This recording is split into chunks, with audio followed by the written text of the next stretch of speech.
दोस्तों, पंजाब के लुधियाना शहर में एक महिला घर से बाहर क्लब जाने के लिए निकलती हैं। लेकिन फिर वो कभी वापस नहीं लौटी। उसके बेटे ने उसे हर जगह ढूंढा, मगर कोई सुराग नहीं मिला। हैरानी की बात ये थी कि ठीक 3 साल पहले उसके पिता भी इसी तरह घर से निकले थे, जो फिर कभी लौटकर नहीं आए। ये घटना भी किसी क्राइम, थ्रिलर और सस्पेंस मूवी से कम नहीं है। जब इस कहानी की सच्चाई सबके सामने आई, तो जिसने भी सुना उसके रोंगटे खड़े हो गए थे। तो चलिए कहानी शुरू करते हैं। पंजाब के लुधियाना शहर में जैन फैमिली रहती थी, जो बहुत बड़े कारोबारी थे। ये परिवार लुधियाना के सबसे बड़े और अमीर घरानों में से एक माना जाता था। लुधियाना में इनका अच्छा खासा रसूख था। इस घर में रीमा जैन अपने 3 बच्चों के साथ रहती थी। 3 साल पहले 2002 में रीमा जैन के पति सुनील जैन का कत्ल हो गया था। सुनील जैन एक जाने माने इंडस्ट्रियलिस्ट थे। रीमा जैन के 2 बेटे थे, भानु प्रताप जैन और भरत जैन, और एक बेटी थी, भानवी जैन। सुनील जैन की मौत के बाद रीमा जैन ने बड़ी हिम्मत के साथ पूरे बिजनेस को अपने दम पर संभाला, और इसके साथ ही उसने अपने घर और अपने बच्चों की जिम्मेदारी भी बखूबी निभाई। रीमा जैन ने 2005 तक पूरे बिजनेस को अपने नियंत्रण में ले लिया। रीमा का बड़ा बेटा भानु प्रताप जैन उस समय 20 साल का था और बी.कॉम की पढ़ाई कर रहा था। सुनील जैन की मौत को अब 3 साल बीत चुके थे, और अब जैन परिवार धीरे धीरे सामान्य जिंदगी की ओर लौट रहा था। रीमा जैन को अपनी फिटनेस का भी खास ध्यान रहता था। वह रोज सुबह एक्सरसाइज और स्विमिंग के लिए सतलुज क्लब जाया करती थी। सुबह सतलुज क्लब जाकर स्विमिंग करना और फिर 9 बजे तक घर लौट आना उसके रूटीन का हिस्सा बन चुका था। क्लब से आने के बाद रीमा अपने ऑफिस के कामों में लग जाती थी। अब आती हैं 30 जुलाई 2005 की सुबह। रीमा जैन हमेशा की तरह अपने रूटीन को फॉलो करते हुए सुबह सुबह सतलुज क्लब जाने के लिए तैयार होती हैं, फिर अपनी कार से क्लब के लिए रवाना हो जाती हैं। रीमा जैन के बड़े बेटे भानु प्रताप को अपनी मां का डेली रूटीन मालूम था कि उसकी मां सतलुज क्लब जा रही है और 9 बजे तक वापस लौट आएंगी। लेकिन उस दिन रीमा जैन 9:30 बजे तक भी घर नहीं पहुंचती हैं, तो भानु प्रताप को अपनी मां की चिंता होने लगती है। वो अपनी मां रीमा जैन को फ़ोन लगाता है, लेकिन रीमा जैन का फ़ोन उस वक्त स्विच ऑफ आ रहा था। अब भानु प्रताप की बेचैनी और बढ़ने लगती है। भानु ने अपने भाई को साथ लिया और मां का पता लगाने के लिए सतलुज क्लब पहुंचा। वहां पहुंचकर उन्होंने क्लब के पार्किंग एरिया को देखा, पर वहां रीमा जैन की कार नहीं थी। भानु प्रताप ने जब क्लब के स्टाफ से पूछा तो उन्होंने बताया कि रीमा जैन तो वहां से 9 बजे ही जा चुकी थी। ये सुनकर भानु प्रताप की चिंता और बढ़ गई कि उसकी मां क्लब से निकलने के बाद कहां जा सकती थी। भानु प्रताप ने अब अपनी मां के ऑफिस में तुरंत फ़ोन लगाया। उसने सोचा शायद उसकी मां किसी जरूरी काम से ऑफिस चली गई होगी, लेकिन वहां से भी जवाब मिला कि रीमा वहां नहीं आई है। रीमा सतलुज क्लब से निकल चुकी थी, लेकिन वो न तो घर पहुंची थी और न ही ऑफिस। तो फिर वह आखिर गई तो गई कहाँ? 3 साल पहले रीमा जैन के पति सुनील जैन भी इसी तरह घर से गायब हुए थे। 3 साल पहले 2002 की शाम जब सुनील जैन ऑफिस टाइम के बाद तय समय पर घर नहीं लौटे थे, तब सुनील जैन की पत्नी रीमा जैन और उसके दोनों बेटे भानु प्रताप जैन और भरत जैन और बेटी भानवी जैन को बहुत चिंता हुई थी। उस समय रीमा अपने बेटे के साथ अपने पति की तलाश में घर से निकल पड़ी थी, और रास्ते में एक सुनसान जगह पर उन्हें सुनील की गाड़ी खड़ी मिली। जब उन्होंने अंदर झांका तो उनके होश उड़ गए। सुनील जैन कार के अंदर खून से लथपथ पड़े थे।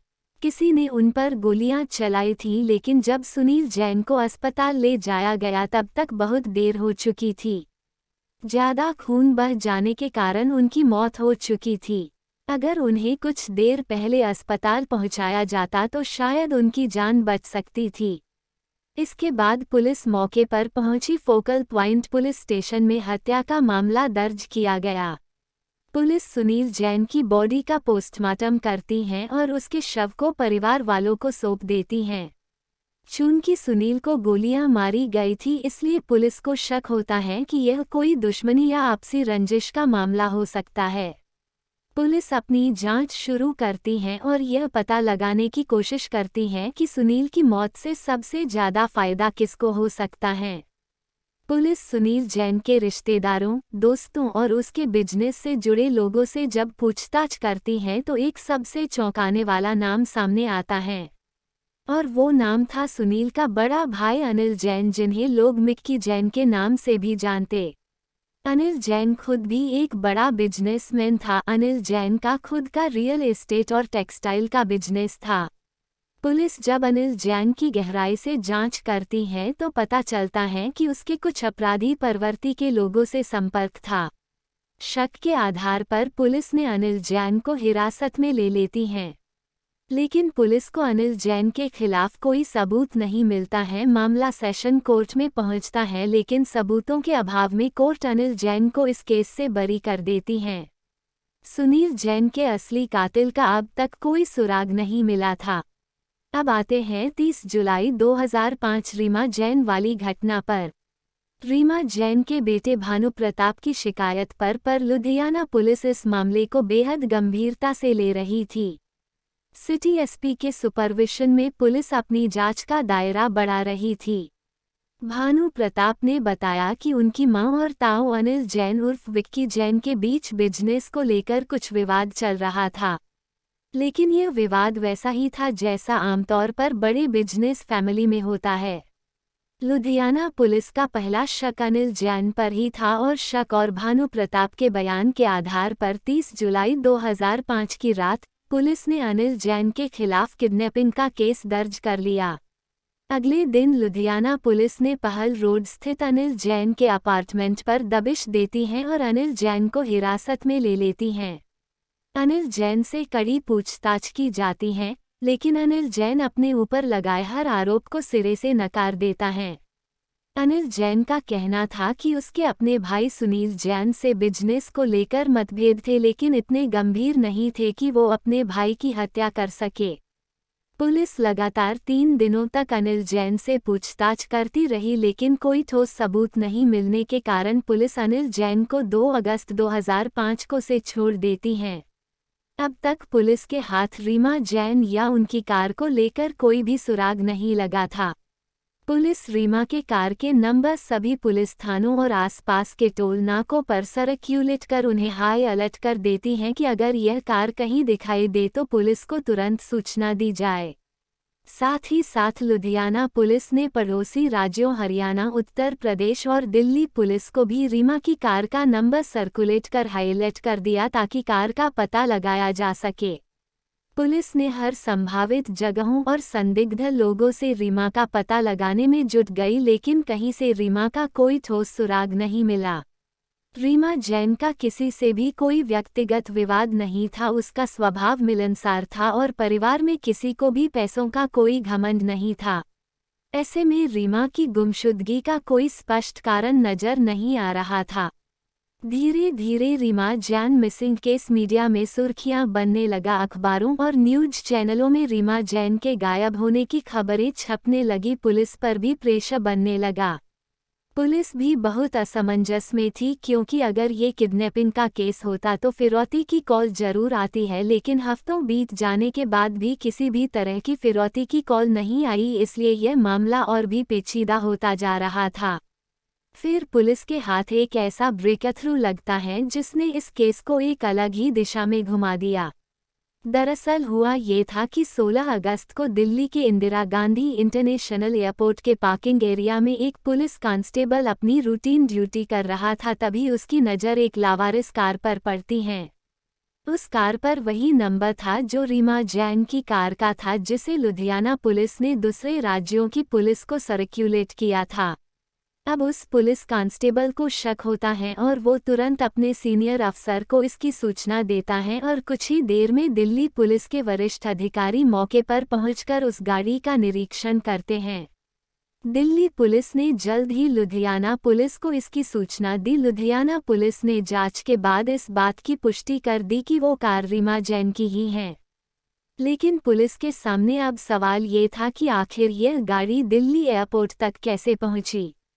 रीमा की कार बिल्कुल सही हालत में थी, बाकायदा गाड़ी की पार्किंग स्लिप ली गई थी और इसे सही तरीके से पार किया गया था। पुलिस ने अब पार्किंग टिकट काटने वाले से पूछताछ शुरू की, लेकिन उसने कहा कि उसे याद नहीं कि यह गाड़ी किसने पार्क की थी। क्योंकि रोज सैकड़ों लोग आते जाते हैं, किसी एक को पहचान पाना मुश्किल है। लुधियाना पुलिस ने जब कार की तलाशी ली, उसमें से रीमा जैन का स्विमिंग कॉस्ट्यूम बरामद हुआ, जिसे पहनकर वह क्लब जाती थी। इस बात से तो ये साबित हो गया कि रीमा जैन उस दिन क्लब गई थी। लेकिन फिर भी पुलिस के सामने वही सवाल था कि रीमा जैन की कार लुधियाना से दिल्ली कैसे पहुंची। पुलिस ने सोचा शायद रीमा जैन किसी जरूरी काम से इंटरनेशनल फ्लाइट के जरिए बाहर गई होगी। पुलिस ने गाड़ी को जब्त कर लिया और इसे लुधियाना ले आई। लुधियाना पहुंचकर पुलिस रीमा जैन के घर की तलाशी की योजना बनाती है ताकि उनको कोई ना कोई सुराग मिल सके।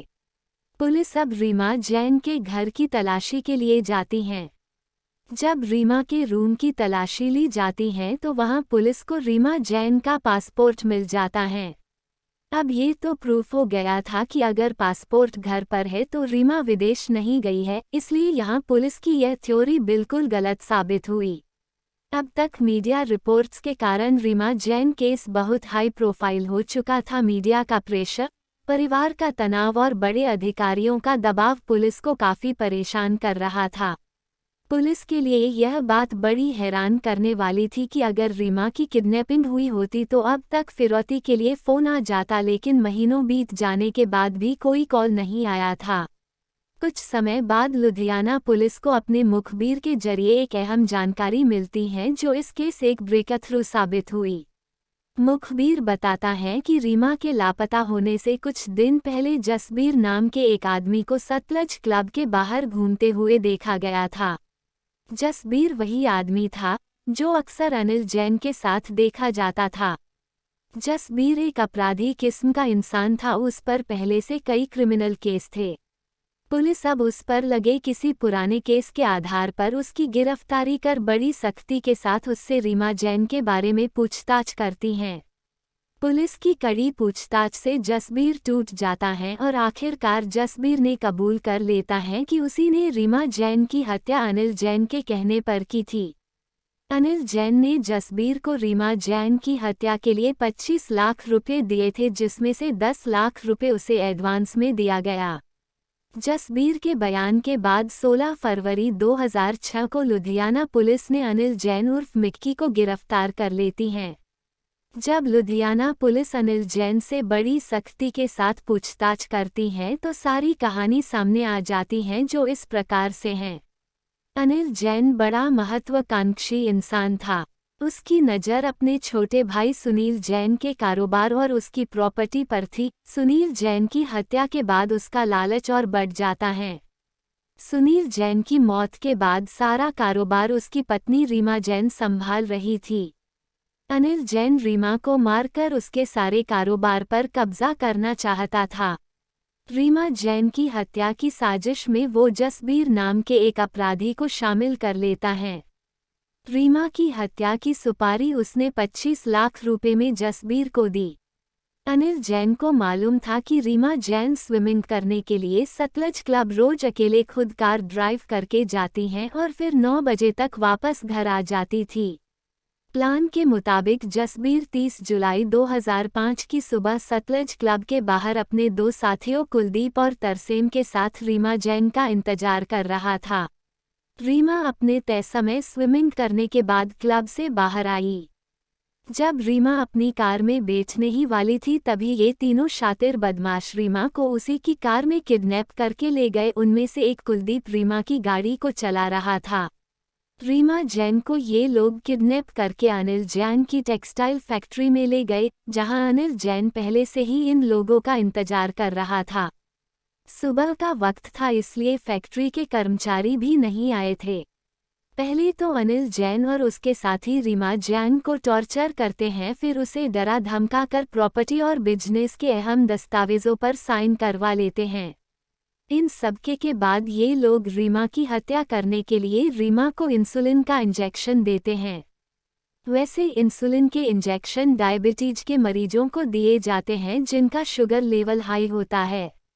अगर किसी मरीज को ज़्यादा मात्रा में इंसुलिन दिया जाए तो शुगर लेवल इतना गिर सकता है कि इंसान कोमा में जा सकता है या उसकी मौत हो सकती है। ये लोग रीमा जैन को इंसुलिन के इंजेक्शन के 4 शॉट्स देते हैं। चूंकि रीमा को डायबिटीज नहीं था, इसलिए इंसुलिन के ओवरडोज से उसकी मौत हो जाती है। अनिल जैन की योजना ये थी कि जब पुलिस शव बरामद कर पोस्टमार्टम करे तो पुलिस को मौत का कारण लो शुगर लेवल ही पता चले, जिससे ये नेचुरल डेथ लगे। लेकिन इन सब के बीच इतना समय बीत गया कि फैक्ट्री में वर्कर्स के आने का टाइम हो गया था, इसलिए जल्दबाजी में ये लोग रीमा के शव को फैक्ट्री के स्टोरेज एरिया में ही छिपा देते हैं।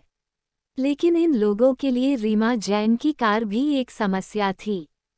कार को ठिकाने लगाने के लिए कुलदीप रीमा की कार को दिल्ली के इंटरनेशनल एयरपोर्ट पर पार्क करने चला जाता है। अगले दिन अनिल जैन और उसके साथी मौका देखकर रीमा के शव को फैक्ट्री के गटर में फेंक देते हैं, जिससे वह सेप्टिक टैंक में चला जाए। अब लुधियाना पुलिस को रीमा जैन की लाश को बरामद करना थी। इसके लिए 16 फरवरी 2006 को पुलिस अनिल जैन को टेक्सटाइल फैक्ट्री में लेकर आती है ताकि रीमा का शव बरामद कर सके। लुधियाना पुलिस के साथ सिटी मजिस्ट्रेट और फॉरेंसिक टीम भी होती हैं। सिटी मजिस्ट्रेट इसलिए साथ थे ताकि बाद में कोई यह न कहे कि पुलिस ने शव कहीं और से बरामद किया और जानबूझकर अनिल को फंसाया जा रहा है। अब पुलिस के साथ आए निगम के कर्मचारी सेप्टिक टैंक के अंदर उतरकर तलाशी शुरू करते हैं। चूंकि रीमा की हत्या को 7 महीने बीत चुके थे, इसलिए रीमा का शव पूरी तरह से कंपोज हो चुका था और सिर्फ हड्डियां ही बची थी। पुलिस ने शव की पहचान के लिए रीमा जैन के बड़े बेटे भानुप्रताप को बुलाया। कुछ देर बाद सेप्टिक टैंक से हड्डियों का कंकाल बरामद हुआ। इसके अलावा सफ़ेद पेन, चप्पल और कढ़ाई किए हुए कुछ कपड़े भी मिले। रीमा के बेटे भानुप्रताप ने उन कपड़ों को देखकर तुरंत पहचान लिया कि ये कपड़े उस दिन उसकी मां ने पहन रखे थे। पुलिस ने हड्डियों को डीएनए जांच के लिए चंडीगढ़ की फॉरेंसिक लैब भेजा और हड्डियों के डीएनए को रीमा के बेटे भानुप्रताप के डीएनए से मैच कराया। रिपोर्ट आने पर हड्डियों का डीएनए और भानुप्रताप का डीएनए मैच हो गया, जिससे ये तो साबित हो गया कि सेप्टिक टैंक में मिलने वाली लाश रीमा जैन की ही थी। अनिल जैन की नज़र शुरू से ही अपने छोटे भाई सुनील जैन के कारोबार और उसकी प्रॉपर्टी पर थी। लेकिन अनिल जैन की अपनी भाभी रीमा जैन से दुश्मनी तब शुरू हुई जब रीमा ने सुनील जैन की हत्या का आरोप अनिल पर लगाया, जिसकी वजह से उसे 1 साल तक जेल में रहना पड़ा। Police Reema Jain murder case में 34 गवाहों और 4 आरोपियों के बयान दर्ज करती हैं और कोर्ट 3 दिसंबर 2012 को सबूतों के आधार पर अनिल जैन उर्फ विक्की जैन, जसबीर, कुलदीप और तरसेम को उम्र कैद की सजा सुनाती हैं। लेकिन सुनील जैन की हत्या की गुत्थी आज भी अनसुलझी है। दोस्तों, अगर आपको हमारी यह कहानी आपको पसंद आए, वीडियो को लाइक करें और चैनल को सब्सक्राइब करें।